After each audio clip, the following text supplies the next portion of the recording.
Every single day, whether you realize it or not, you are building something. Not with bricks and cement, but with your choices, your effort, and your attitude. The shortcuts you take, the work you leave half done, the promises you break to yourself, they don't just disappear. They quietly shape the life you will wake up to tomorrow. And the hardest truth is this: when you cheat your work, you're not cheating anyone else. You are cheating yourself. Today's story is about an old carpenter whose entire life was spent building beautiful homes for others. But the one house he built for himself became his greatest regret, and eventually his greatest lesson for his sons. This story will make you pause and ask yourself a difficult question. What kind of house am I building with the way I live today? Stay with this story till the very end, because it carries a truth that once heard is impossible to forget.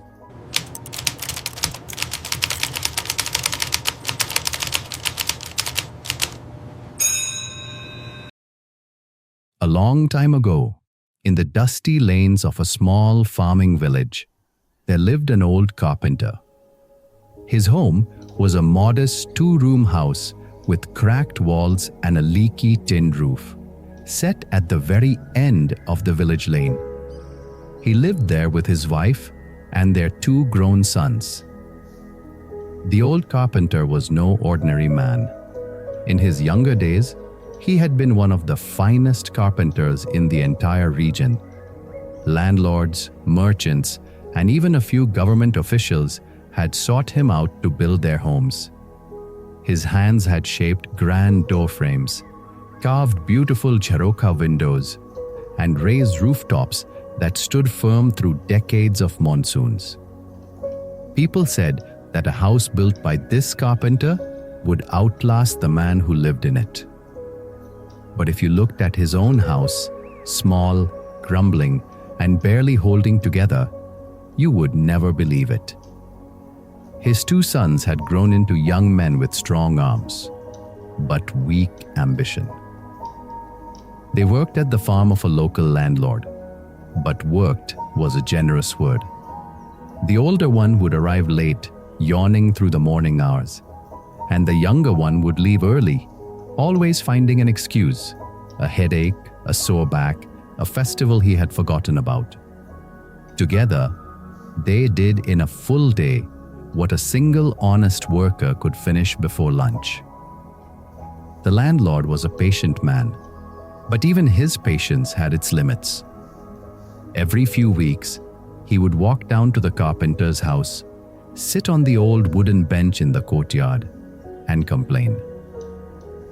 "Brother," he would say, shaking his head, "your sons treat my farm like a resting place.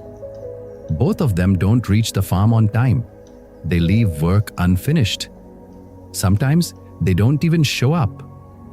They don't take their work seriously. They do not work. They simply pass time. If they were anyone else's sons, I would have sent them away long ago." The old carpenter would listen quietly, apologize, and promise to talk to them.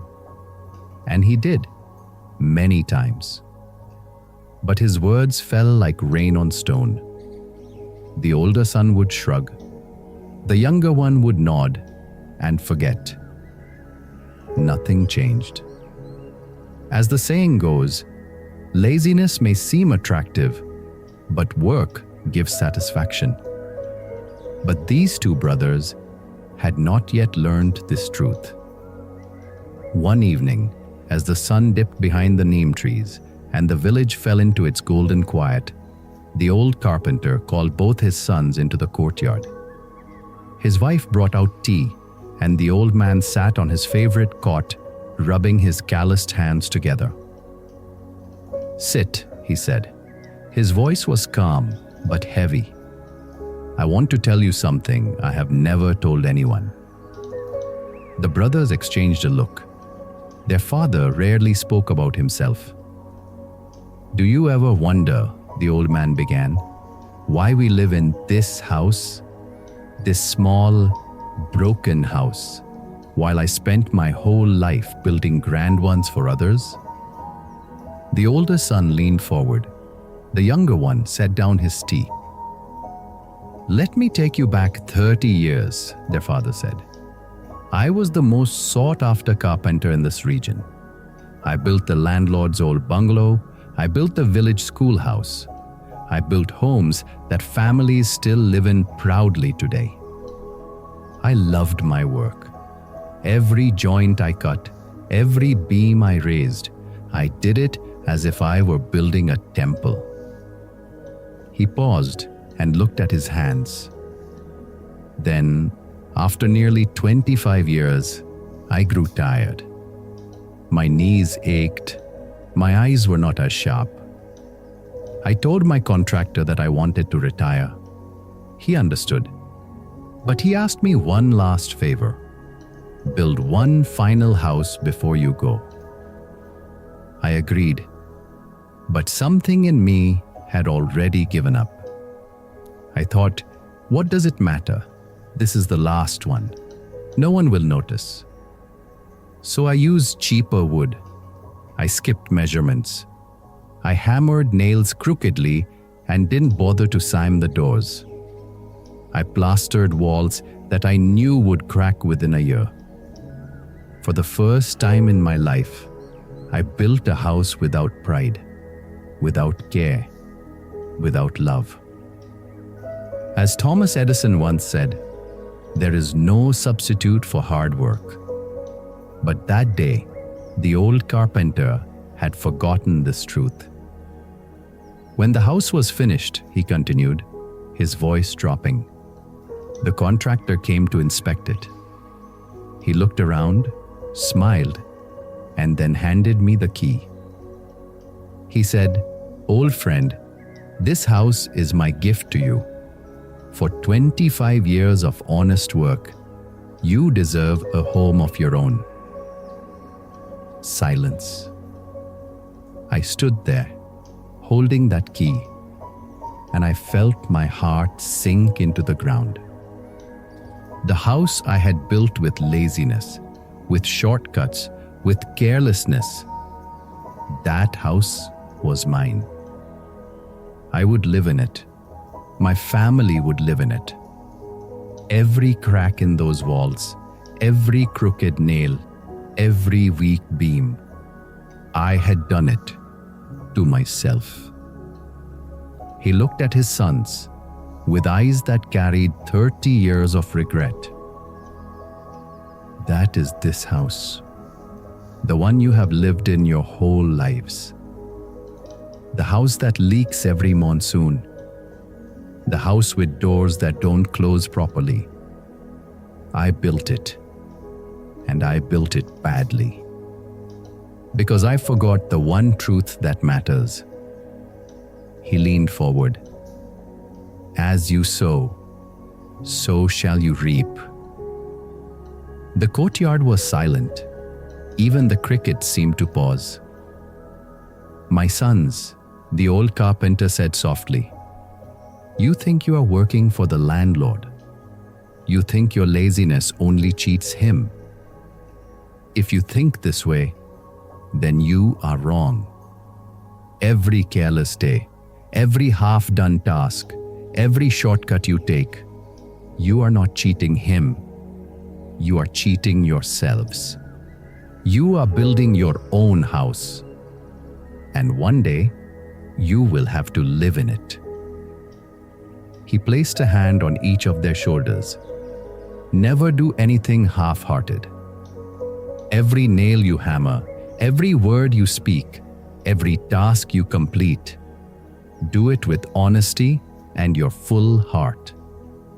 The best way to predict your future is to create it, as wise men say. And remember, the future depends on what you do in the present.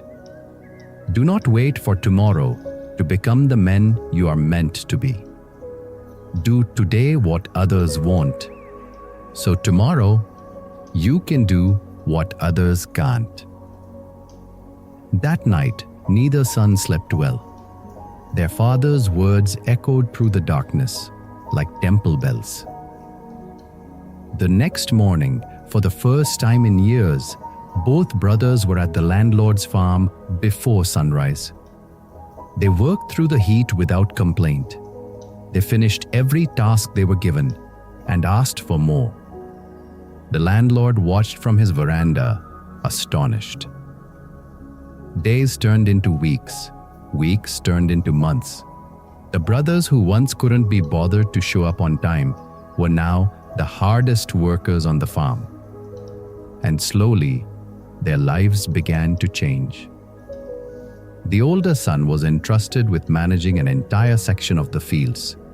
The younger one was offered a small plot of land to cultivate on his own. Without hard work, nothing grows but weeds. And the brothers had finally pulled out every last weed from their lives. Within a few years, they had saved enough to rebuild their father's house, this time with strong wood, straight walls, and doors that closed properly. When the old carpenter walked through the new rooms, tears running down his weathered face, he whispered, "Hard work never goes unrewarded." Think about this for a moment.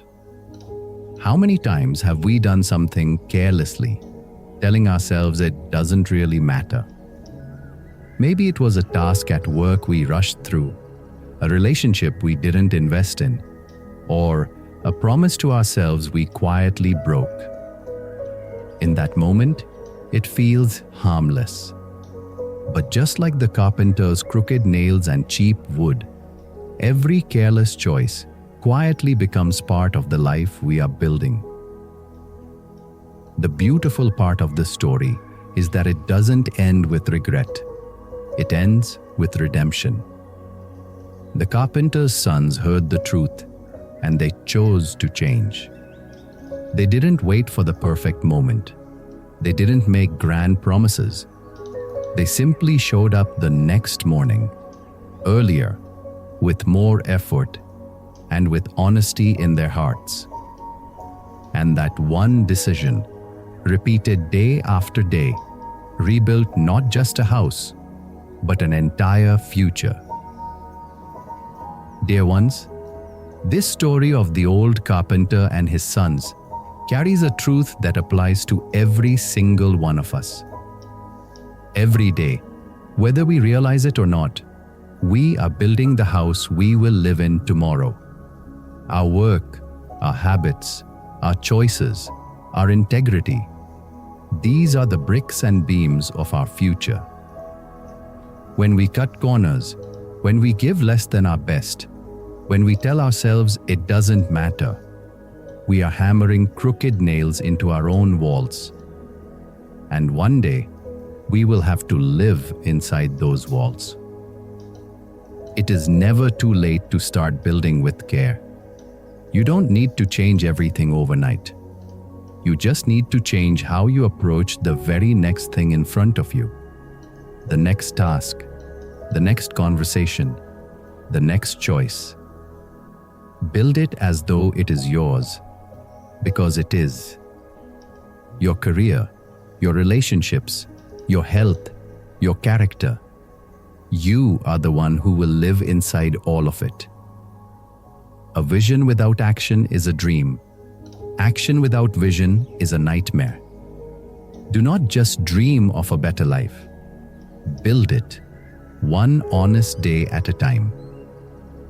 No pain, no gain. And success comes before work only in the dictionary. Everywhere else, work comes first.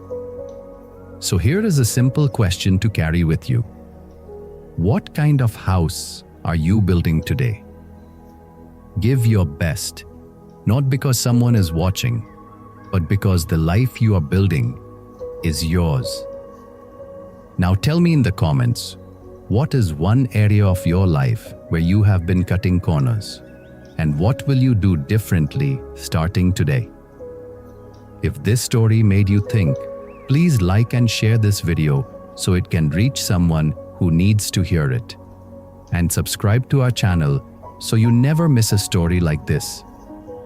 I'll be back again with another powerful story. Until then, be patient, stay grateful, and remember, build your life with love because you are the one who will live in it. Never forget these 4 quotes in your life. 1. Honesty is the best policy. 2. Without hard work, nothing grows but weeds. 3. There is no substitute for hard work. And 4. Hard work never goes unrewarded.